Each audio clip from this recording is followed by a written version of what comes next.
In this video, we're going to be looking at vector displacement for a door. So we're going to be covering a few things, kind of basic manipulation of a mesh, taking a sphere in this case into a couple of rectilinear surfaces. We're going to be doing it as if they're separated using alpha. We're going to be doing the door frame and door handle. It's going to be rotation. Certain order of operations needs to happen for the door handle to remain attached to the door, things like this. So should be a good one, should be hopefully a nice little exercise to get into vector displacement and how we do these kind of separated object shaders. Using Blender 2.91 at the moment, and we're going to make sure that we've got the node wrangler enabled here. This just gives you a whole load of extra functionality. So vector displacement, you can use a sphere, or what I prefer is to use a round cube. If you do not have this enabled, you're going to need to enable the extra object meshes, this one. And what this is going to do is it's going to give you a whole load of additional mesh options, such as round cubes. This just saves us from having the triangles that you get around the top of a standard UV sphere. So working in cycles, experimental feature set, this is important. And we're going to add a subdivision surface to our sphere, tick on adaptive subdivision, and by default I've got mine set to 1 and 4, so 1 pixel per face in the render and 4 pixels per face in the viewport. You can change your dicing scale on the render tab. This material, there's loads of different ways to do it, loads of different ways to do masking out and preserving mesh. The way that I'm going to be doing it is maybe slightly wasteful, but also I think it's a lot easier from an artist point of view as opposed to like a programmer or a mathematician point of view. And the way that I approach vector displacement is very much like sculpting as opposed to defining mathematical functions. So hopefully you'll get a sense of that in this one. I'm just going to move up my principled, make sure I've got it visible in this little side window. So this means I can click anywhere I want on here, start viewing masks, and I can always go back to view my principal. I'm going to be using generated.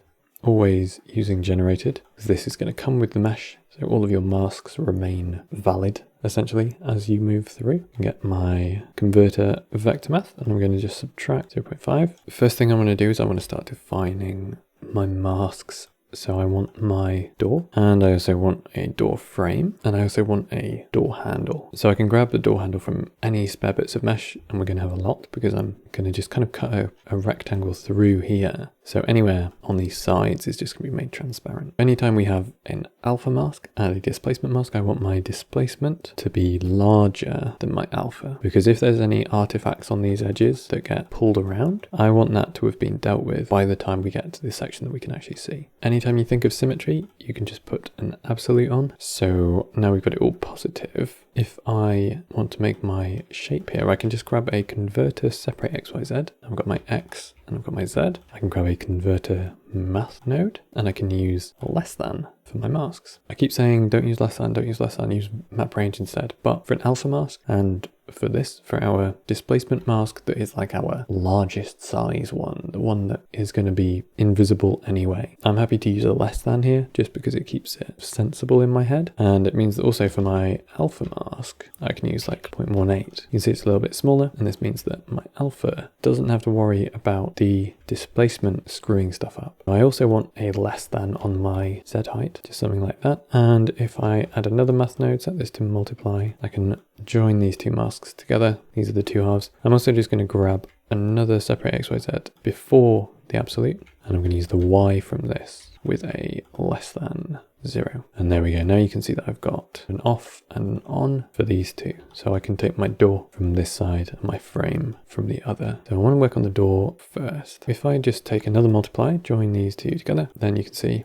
just got the door mapped up here, and I'm going to grab a vector math, set this to scale. The mask goes in the scale of the vector math scale. And now if I was to increase this, then you can see that our displacement is only happening within this one section. Straight off the bat, we do not have any displacement. This is because we do not have any displacement turned on in the material. So first thing, change it to displacement only. Vector displacement, you want displacement only. I would like to make my door flat, and I don't want to see any of the rest of the sphere while I'm doing it, so I need to get an alpha mask going. So these are my displacements, and I'm just going to duplicate these as my alpha masks and make them a little bit smaller, so 0.2 and 0.3. 0.39, just so it's inside by a little bit. And I also want to make it so that we are multiplying by this door frame as well. So there we go. So this is our alpha mask for the door. And if I view my principal now, you can see that everything's been hidden. I'm just going to move this on up to the top and color it. How am I going to get this flat? Actually, it's very easy.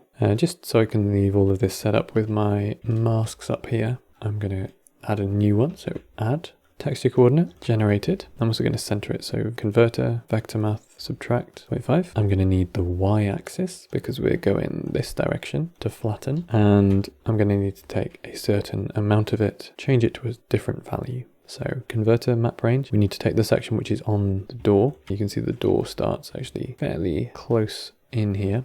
So just to begin with, I'm going to say from 0 to minus 0.5. We're going to move this in this direction by 1 world unit. Everything which is at 0 doesn't get moved, and everything which is at minus 0.5 gets moved 1 world unit, which is back to the origin. So this is going to let me just flatten it straight away. So combine X, Y, Z, put this into the Y, plug this into the scale, and now we have a flat door. And see, we've got these black marks. So 2 ways you can deal with this. Either you can increase your transparency, or you can change your displacement masks to be map ranges. So it's completely up to you how you do it. You can see the issue here is that we've got all of this stretching. If I was to change these to converter map range, and we're going from the X, we're going 0.22 to 0.4 maybe, and in the height we're going from 0.4 to 0.45. So that's made that a lot softer, and I could even change these to smooth step or smoother step to make them even softer. I'm just going to go smooth step. So that's a lot neater. And with your alpha plugged in, also it's invisible. Increasing transparency passes too high, it's going to significantly increase your render time. So I'm just working on this displacement now. I would like to get my door some sides. Take the central rectangle, pull it forwards, and then extend it sideways and up and down to make the sides square again. Same way that we made the mask, we can make this door front. So I'm going to take a vector math node here,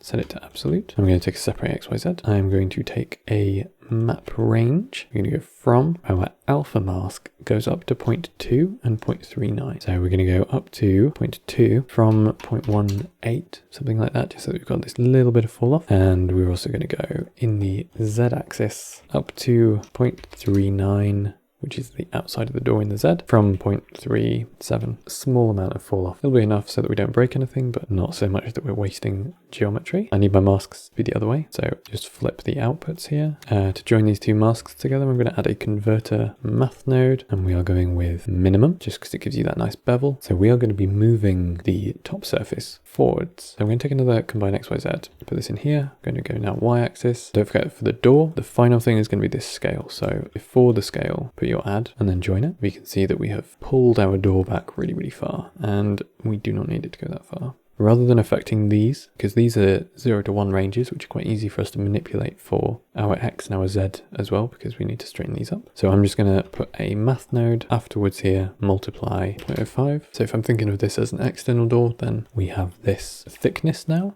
about right, but I want to straighten it up. So I need to scale it in the Z. It's also going the wrong direction, so I'm going to flip this to a negative, and that's fixed that nicely. So I need to scale it in the Z. I need to take my Z axis, which is here. I don't want to use this one because this one is positive, even though I need it to move down. I need to use this one, which is negative, where I need it to move down. So hopefully this is making sense. Essentially, pick what direction you want to go in and then create a vector which represents that direction and the distance. So I'm going to be taking another multiply, taking this Z gradient, and we are going to be multiplying it by this Z here. Go into Z, have a look at my principal node. If I look at the back here, you can see that we've pulled up the sides really, really far, but actually we only want it to go up to here. So I need to put a multiplier on this, just tweaking it into this right, essentially. And I need to do the same for the X. Take another one, take your original X, take it off our map range, and I'm going to put a multiplier on the map range just so that I can give it some control. So around about 0.25 is working there. One thing I'm noticing, if I just bring down the color here a little bit,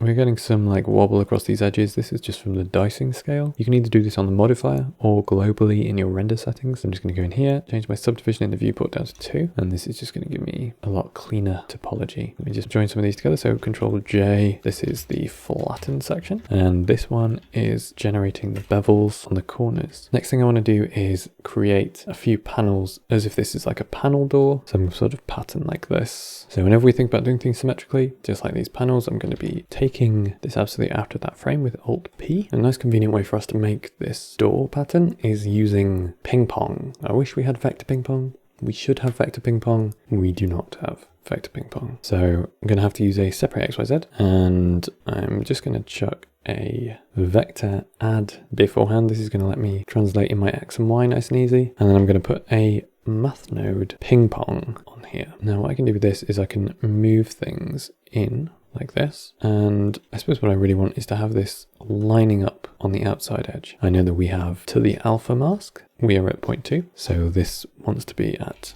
0.1 to be lined up on the edge of our door. We want to come around to the actual front face of the door, so 0.09 works for that. We're going to be doing the same thing in the z-axis. Our z gradient is coming from 0.37 in terms of the edges of our bevel, so I can take a third of that, 0.37 divided by 3, and this gives us the correct spacing for the entire front face of the door. At the moment we're coming away from 0, which is in the middle, and I just want to come out, offset this by 0.123, and that gives us that. So now we have 2 ping pongs, which we can minimum, converter, math, minimum. This gives us our tiles. Everything's just masked onto this front side, so I don't need to worry about it going in other places because we've got our displacement masks here. Our displacement mask covers only this section. So I'm going to use a map range, Shift A converter map range, going from 0 to maybe 0.06, something like that. And we're going 0 to 1 for that range. We could go even narrower potentially, but I also want to have something on my X here. I may bring things closer to the middle. Doors generally have wider styles on the side than in the middle. If I look at my ping pong, and if we just bring it into the middle very slightly by just adding a little bit, just because that center style is otherwise it's going to end up twice the size. Somewhere around there. If you want to see what something's going to look like on your principled shader, then you can just plug this into the base color. My center style is much too narrow now. I want to just dial this back. So there we go. So now I've just got this gradient in between, and I want to have a panel. If I look at this in top down, so this is the front of the door, I want to have the panel come in and then back out. So I don't want to move the center part.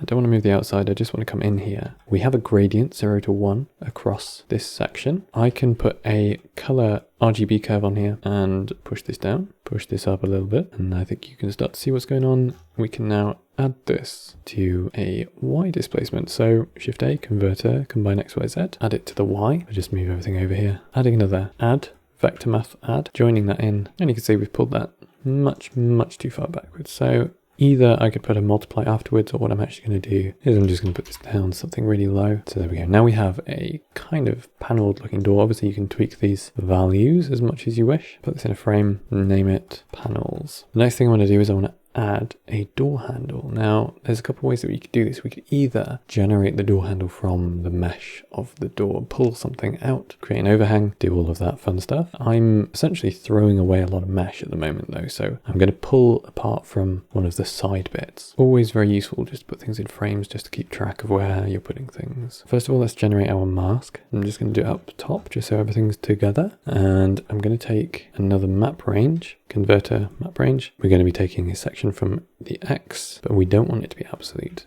So I'm just going to take the subtracted X. So if I have a look at my other mask, I'm going up to 0.4. So I'm just going to make sure that I'm within that. Minus 0.4 up to like minus 0.42. So that's just giving me this little disk here. And there we go.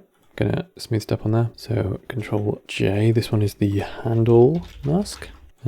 I'll be masking out a little bit more in terms of the alpha, but this will be our displacement handle mask. For the actual alpha, I'm gonna just draw on a little square here, and I'm gonna take this section of the mesh. I would like to have, coming off the absolute here, grab another couple of these. So I need Z and I need Y. So if I view these, make sure this is a bit smaller, around here, 0.15. I just want to be within my displacement mask, make sure that I don't have any unnecessary stretching artifacts. And then for this one, I want to come down a little bit lower, something around here. And we're going to multiply these two together with Alt right click. Here we go, that's giving me that mask. It's giving me the mask on both sides. So I'm also going to multiply it by my handle displacement mask, and that's just kept it where I need now. So displacement alpha. This is my current alpha mask, and I'm just going to add my handle. They're in different places, so I can just add them together, and it's going to add those masks. Now, if I look at the principled, you can see that we have gained a section of mesh on this side. If you watched part 1, then you know how we do this, creating a tube. I've just done the scale off my handle mask, and I'm going to add this after. So this is like a kind of terminal point. Shift A converter, vector math, have it set to add. Now you can see that we are pulling this bit of mesh around. First thing, I want to flatten. Much the same as we did just down here. I'm going to just add an input texture coordinates generated as usual. And I need to just separate X, Y, Z. I don't really need to center these at this point because I'm going to be doing everything with map ranges. So Control H to hide sockets. And I'm just going to want to take map range on X. I need to be going from 0 to some value. 0.2 is probably fine. And I'm going to be moving in this direction by 0.4. I can now add this to a combine XYZ, plug it into the X, plug this into my scale, and that should have flattened. Perfect. And if we were to view this without any of the additional alpha, then you can see that actually adding these map ranges is really helping us with stopping things from breaking. Plug that alpha back in. I now need to roll this. So I need my Z gradient. My Z gradient is going to be into cos and sine, but I need to know the section which is on the section with alpha. So I'm going to plug this in. If I do Shift Alt right click, then I get this blue connection. It's going to ask me where to plug it in. Plug into base color. Our alpha masks go from 0.13 in the Z away from 0.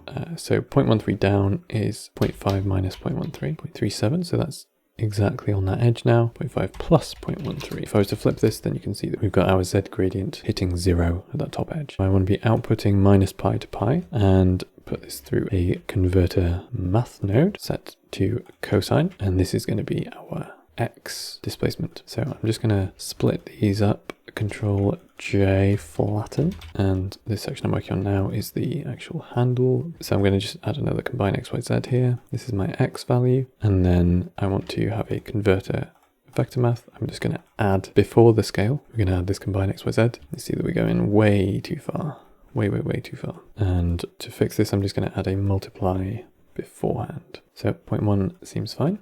I'm going to duplicate this down and be sine, and this one is going to go into our Z. So you can see that we've got this C shape now, and I'm also going to multiply this one by 0.1. And I'm also, the other part of this is we need to subtract 2 times the original gradient. So I'm just going to add an input value node. I'm going to plug this onto these 2 multiplies and set this down to something a little bit smaller, just so that we have a more reasonable thickness for our handle.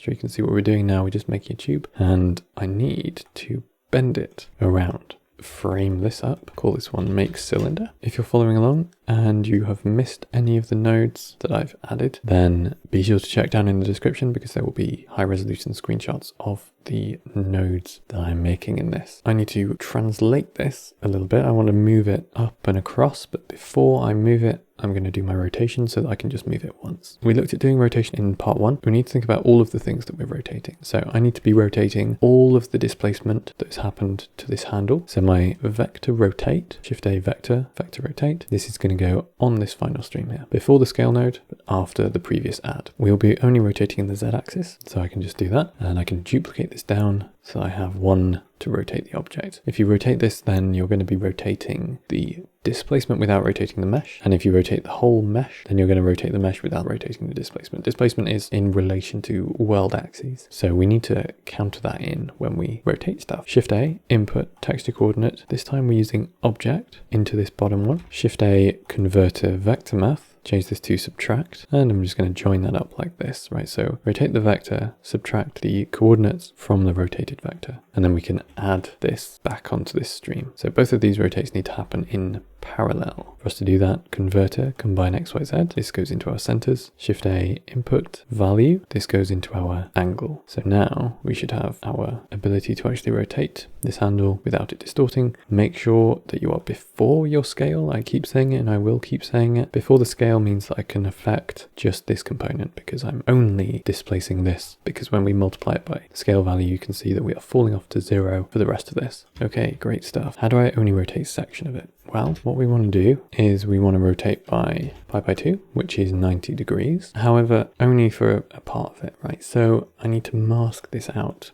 We need to also work out where we're rotating. So if I move this left, you can do Control B to like marquee select a part of your workspace if you want to render it faster. So you can see that I'm now rotating this on a point. I also want to move up in the y-axis so that I am rotating around a point which is a little bit higher. I'm going to go 0.05. Great, that's perfect. We can tweak that in a second. So basically I need a different rotation for this section as for this section. This first part wants to move 0 and this second part wants to move pi by 2, 90 degrees. Control Alt B to get rid of that marquee select. So I'm just going to take my Y axis. I'm going to go Shift A, converter map range, take my Y gradient. I just need to work out where I want to rotate from and to. I don't want this to do this. I want it to come up straight and then rotate and then come out straight. So I want a little bit of space in here. We're going to go from 0.5 to maybe 0.6 and I want to be going from pi by 2, which is the angle 90 degrees, to 0. If I just plug this straight on, then you can see that we've gone 90 degrees, but we do have a little bit of a strange kind of C shape, and this is going to require us to do a little bit of tweaking on here. I'm not really sure why this happens, so I'm going to come back a little bit, 0.28. So this isn't going to be a perfect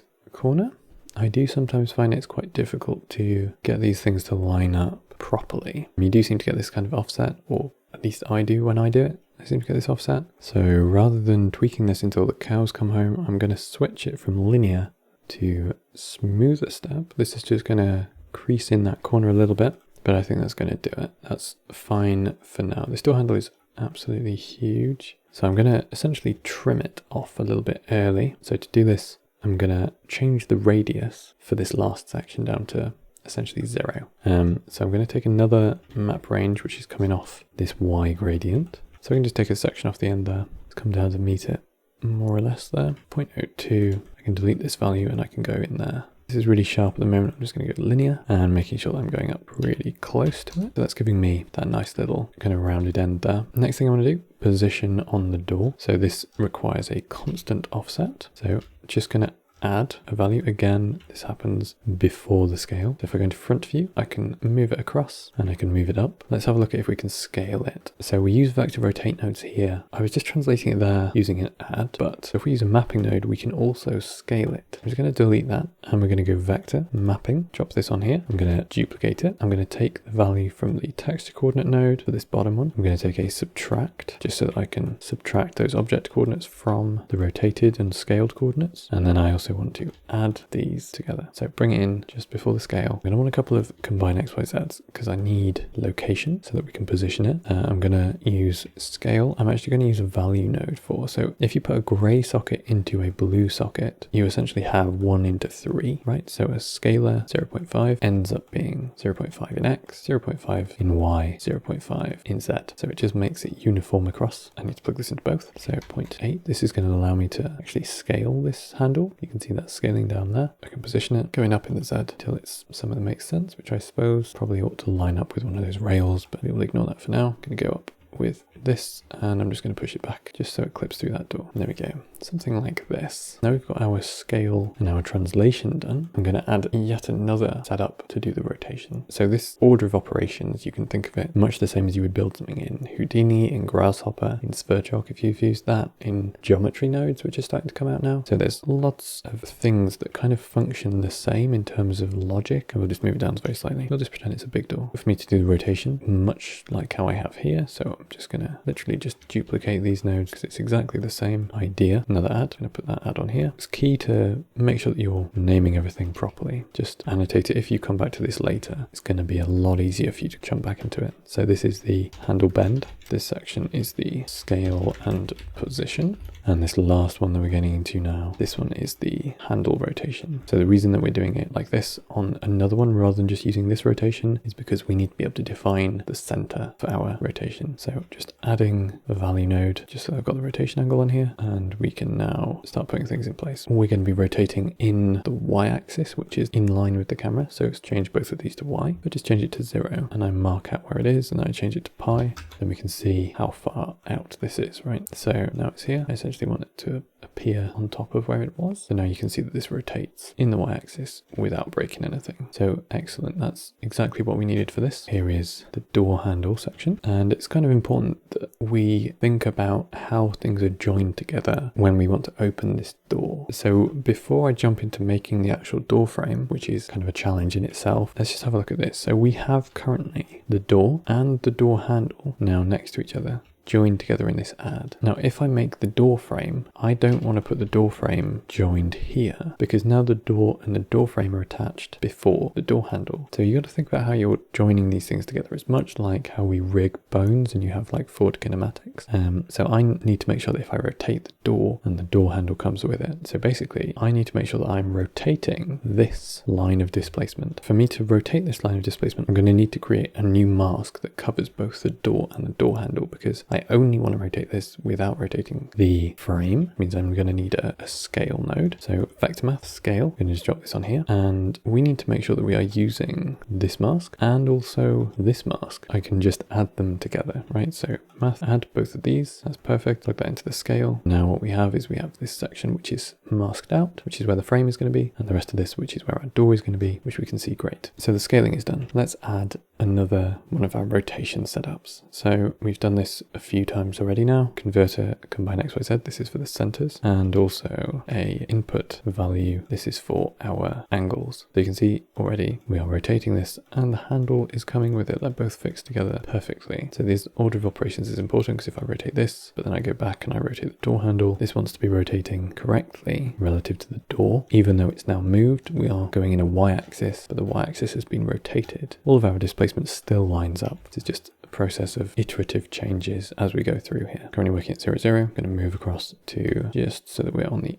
outside of that door edge, and when we open it then we're going to get that opening correctly. So this is the door rotation. Now let's have a look at the frame. So finding these masks. This has been the mask for the front door. I'm just going to move this down, Control Shift D, greater than. So I've essentially got the inverse now, and add another one of these. So now I have the mask for the frame, door displacement, frame displacement, and we also need to add the frame to our alpha just to make sure that we have it. So just momentarily I'm just muting this multiply that basically hid the frame. So now you can see that we've got our door with door handle and our frame section is behind here. I'm going to be tweaking the alpha in a moment because we need to generate a new alpha so that we've got the C shape. But just for now, what I'm going to do is I'm going to take the frame displacement, which is my mask for the displacement, put it into a scale vector math node here, and I'm going to bring this down to the bottom. So scale node, this is going to be added after this scale node. So this sorts out all of our rotation. I can just set this to add and alt right click drag to join those two together. So now you can see if I want to start moving this, I can move it and nothing else gets affected. Perfect. So you can see when these trees start to get bigger, the value in being able to just click up onto this principal node. So when I want to see one or other and see what's going on. The task for me now is we're going to flatten this section just the same as we have done before, make ourselves a nice flat sheet. So texture coordinate comes in, generated. Let's have a look at what we did for the door.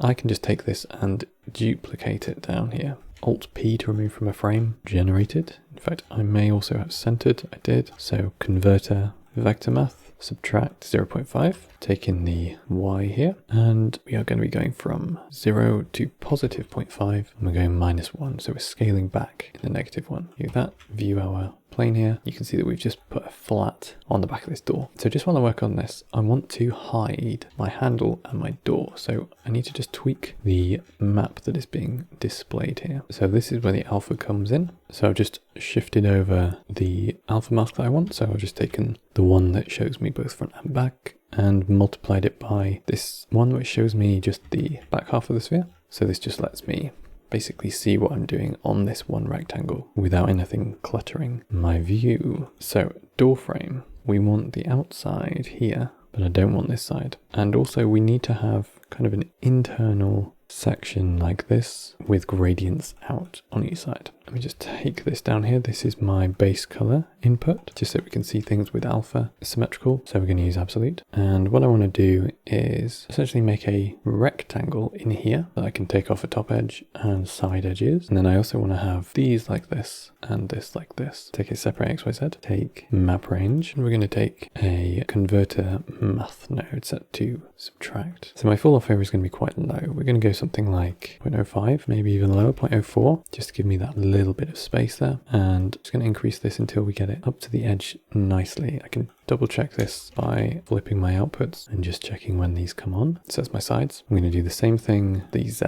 just needs to increase this a little bit more. So that's both of those gradients. And next I want to position my sides on here. If I look at my subtract, I can actually just put this onto an absolute and get another gradient. So now I've got this sort of symmetrical. Take another map range, just using the same map ranges, the same scales, the same ranges, does all the work for me. So these are my styles essentially. I need to have the Z, which I can just take an absolute off here. And again, if we view this, and we've got this, it's right up against the top. I actually want to have this come in a different direction. So I want this to go not absolute. So I only want it on the top, 0.35. So that's just up there. And again, make that into the bar. And now we can use these gradients to generate an overall gradient. There was probably a neater way to do this, but I've got my overall gradient here. So I'm going to get a math node, set this to minimum. Minimum between these two, this gives me this gradient on the side. That's what I want. I can take the minimum between these two, and this gives me the gradient on the bottom that I want. And then I can take the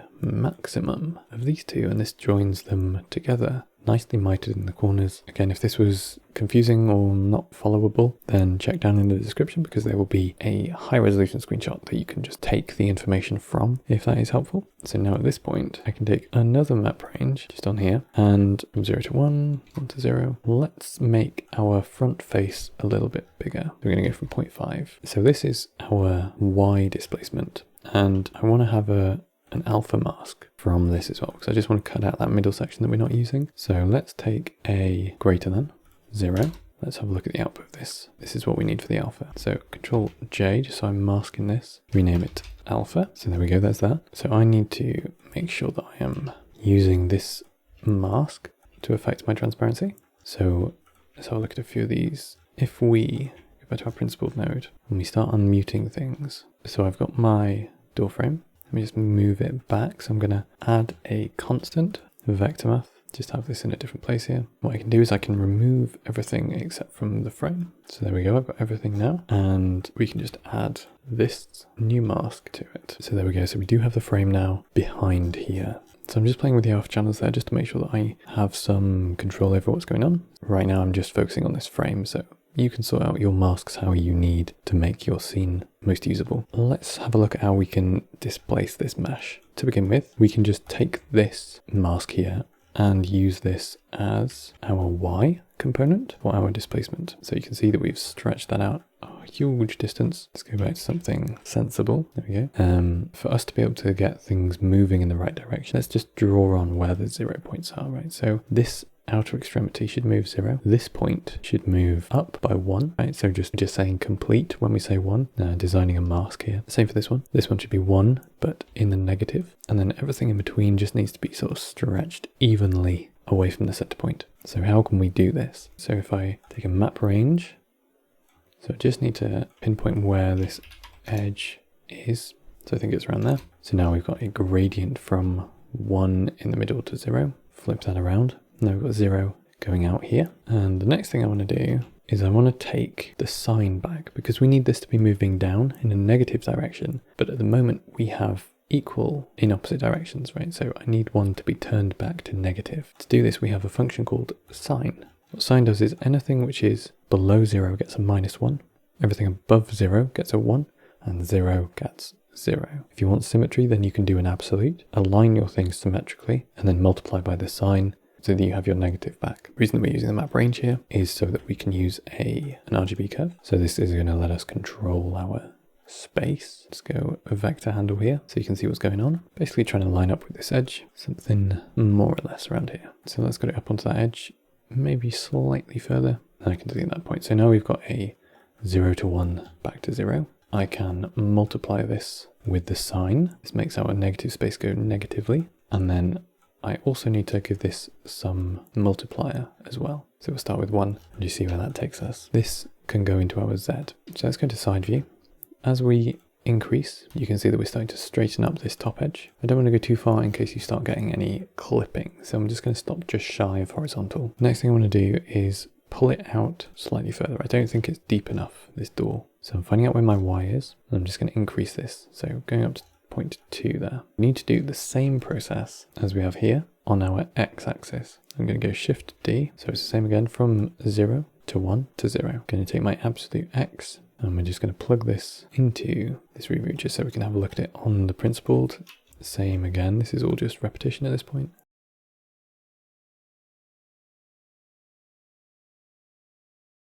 So I just used my RGB curves there just to give me the manual control that I need, and pulling things around here, multiply by the sign of the original X. That's going to give me the negative back to being negative, and then give it the multiplier. That's going to allow me to have control. And then I can just add this to the X here. Jump into top view, and we can just change this down to somewhere like this. I think I probably want to make my door frame deeper. So rather than pulling the inside out, I'm going to pull the outside in, and the same for the top, right? So the top wants to come down as well. So in terms of our gradients, what does this mean? Well, we've got a 0 point now on here up to 1. So 0, 1, and then back to 0. And the same on the other side, so symmetrical. So we're going to use absolute and then return the sign. And same thing happens up top, but this one we will not be using absolute for because it's just on this top level. We're starting to build up this kind of array of things going on. Going to be moving down here. Let's just take our X's here. So I've just duplicated these down exactly as they were, and I can plug in my map range here just so that we get a look. So this time we're going to be going from a little bit further out here, and then this comes up to a little way further in, so 0.18, there we go, somewhere around there. So I don't want to be affecting any of this side. We're just working on the internal section. So I can just use that trick, making a vector handle just to go to 0, just so I can check my 0 point there. So I want to be around there, 0.574. So I want this one to be moving in the positive and this one to be moving in the negative. So this time I want to go against the sign. Let's multiply the sign by -1 to begin with.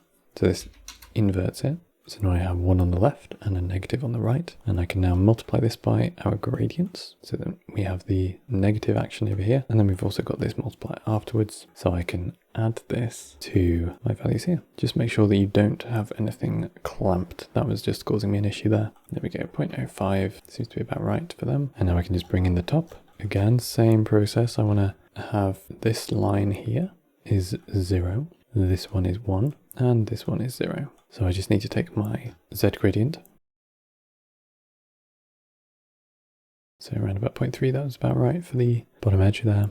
And then I just want to keep going up until I've reached that top corner. So that's a little bit too far. There we go, just inside the corner, just so I'm safe. And again, RGB curve. I'm just going to add a vector handle here, just so we can see where this edge is up in the middle. And there we go, that's where it should be. And now all I need to do is move this down in the Z, so we can just add a multiple -0.05, and this gets added to the Z because this is the Z displacement. So there we go, starting to get that nice crisp front there. I do need to make sure that my door frame is actually bigger than the door. So what I'm going to do is I'm just going to scale it. We've done scaling before. This time I'm only scaling, no rotation, no anything like that, no funny business. So I can just making sure that I'm working before the scale here. Grab a scale, might set it to multiply actually. So we're going to be multiplying because this is a change of width as well as height. Input, texture coordinate node, object, going to subtract the object from the multiplied coordinates. And then we need to add this to the other stream. So just having that at 1 to begin with, convert, combine X, Y, Z, outputs to 1. So now you can see that I can stretch. Let's sort out our alpha masks again, bring back our door and our door handle. I can unmute this one. This has brought back most of my door. I can unmute this one, that brings back my door handle, and I can just change this one over, bring back the rest of my door. So I need to scale and position. So I could have used a mapping node actually. In terms of height, I think it just needs to be probably 1 click taller, and then it also needs to be wider by apparently quite a lot. And then I'm just going to bring it forwards, so negative Y direction. And there we go. I can just drop my viewport to 1 pixel. Let's squared up those edges. Let's throw a couple of placeholder materials on here just so that we can see what's going on. Mix RGB, plug this in here, plug this into our node as well. Okay, so this is for the door handle. Let's make it kind of brassy. And then the door itself, we just want to take one of these, which is called separate between door. We can make like a dark gray, and the door frame, we can make a light gray. Obviously you can put materials on here. I'm not going to just for this. Let's copy one down here, put this into metallic. Don't need that in this case. 1 for the handle, 2 for the door. Duplicate again for roughness. You can see what's going on here. Basically we take door, make it fairly shiny. Door frame is not shiny. Handle is shiny. Looks very official. Let's animate it, opening and closing. So animation, when you have everything as displacement like this, it's very easy to get your animation looking good because you have access to all of the shape as numbers, and animation, the way that we do it is just time data, right? It's just the frame number that we use. So the timeline, the door rotation and the handle rotation are the things we're going to be animating. So input value hash frame. You can see that as I scrub the timeline, that value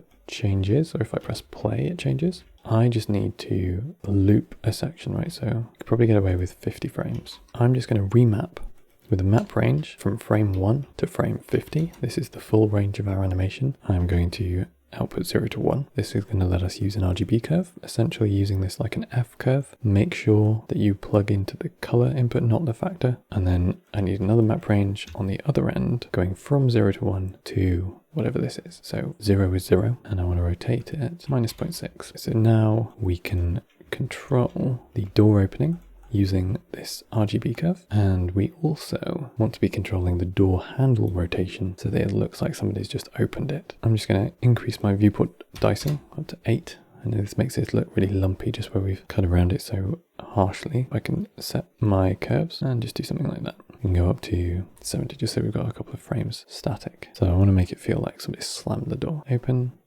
down, open, bang. Next thing I want to do is control my handle rotation here. I'm just going to move this up, and I'm going to duplicate this setup and basically make sure that the door handle rotates the correct amount, maybe 0.7. So what this now lets us do is, as this comes through, make sure that you've got frame the driver there. So at the moment this is happening at the same speed as the door. This is not what we want, so we want to just do that. I can just reduce that end there just so that cycle happens a bit quicker, and kind of want it to start slightly earlier relative to the door, so I'm going to push the door back 10 frames, and then what I can do is I can just hold on top a little bit longer. There we go, door handle goes down, door opens, door handle is released, and then the door slams, and it was that easy. But that's basically it. That is how we can generate a somewhat complicated door using 3 different parts of the mesh independently. Key things to remember is use your displacement before the scale. Just mask your displacement. So a displacement mask should be larger than your alpha mask, because if you go right to the edge, you're going to start getting nasty artifacts. You can see here where we're using a really high dicing scale. The dicing is actually bigger than the gap. So we don't have any grace period before this, whereas if I go down to 1 pixel in the viewport, this is what is actually happening. So this is actually much more uniform geometry. If you're finding you are getting these artifacts, these bits of black in here, again, this is the light paths, so you might want to increase these depending on your render times. Hopefully this is going to give you some ideas and how to do displacement on kind of hard surface like this, even if we're working from a sphere and coming into things like Art Deco and architecture and city. Got some really great prompts to be able to do stuff like this. And the animation, it's so easy to do animation in the shader. We're just doing hash frame and then taking our frame range through a map range to 0 to 1 RGB curves. This is going to work as if you're using F curves, and then we are remapping our 0 to 1 range to whichever range that we actually want it to be. A nice easy way to work. Hope you have learned something. Hope this has been useful, and have a good November.